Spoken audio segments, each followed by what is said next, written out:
आज आम जुग्म अजुग्म संख्या को किपरि सरल एवं सहज ढंग जानिबा से संपर्क में आज पढ़िबा। मुझे किछि काठी नहीं 1 2 3 4 5 6 7 8 9 9टी काठी सेमती एठी 8टी काठी नहीं एठी भी 8टी एवं एठी 13टी काठी नहीं। आमे एही काठी गुड़े को दुईटी काठी को गोटे जोड़ी करवा। दुईटी काठी को एटा गोटे जोड़ी एटा गोटे जोड़ी एटा गोटे जोड़ी एटा गोटे जोड़ी किंतु एटा जोड़ी हो पारिला नहीं। तेणु एटा को बिजोड़ कहगला। बिजोड़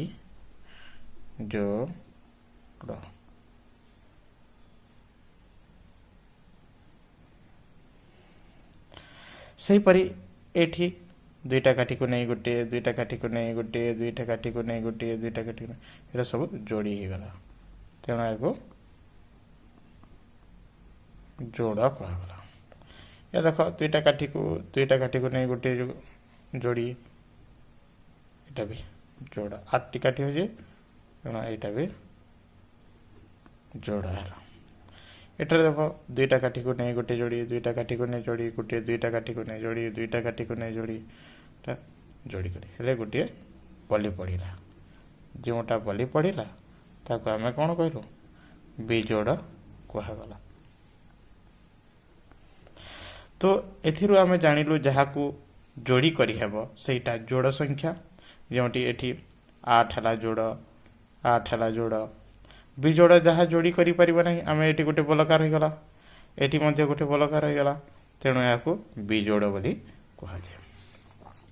किंतु आम जिते बेले बड़ बड़ संख्या पढ़ा 100 रु अधिक 1000 संख्या पढ़ा से समय आम जोड़ी करने को एवं देख गोटे संख्या 85 अच्छी तो यहीटा को संख्या को आम रेखाखंड नहीं जोड़ी जोड़ी करने को बहुत समय लगे।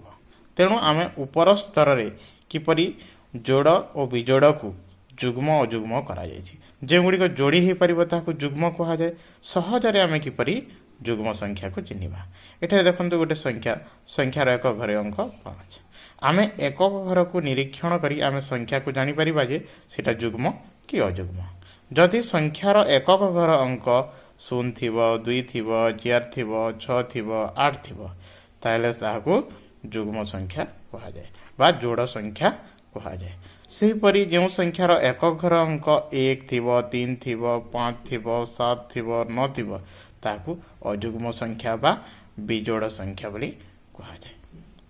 तेणु तुम्हें किसी काम अच्छी एठारे किसी संख्या दि जाए तुम्हें जुग्म संख्या गुड़ी को गोल बोलेब 15 36 47 818 400 333 एमती संख्या दि जाए से संख्या मध्यरु तुम्हें जुग्म संख्या गुड़ी को गोल बोलाइब। देख एक घर अंक 5 15 अच्छी एक घर अंक 5 तेणु यह जुग्म संख्या नुहे। एठारे 36 एक घर अंक 6 तेणु एठारे गोल बोला। एमती यही सब प्रश्न गुड़िकर समाधान निजे करिव।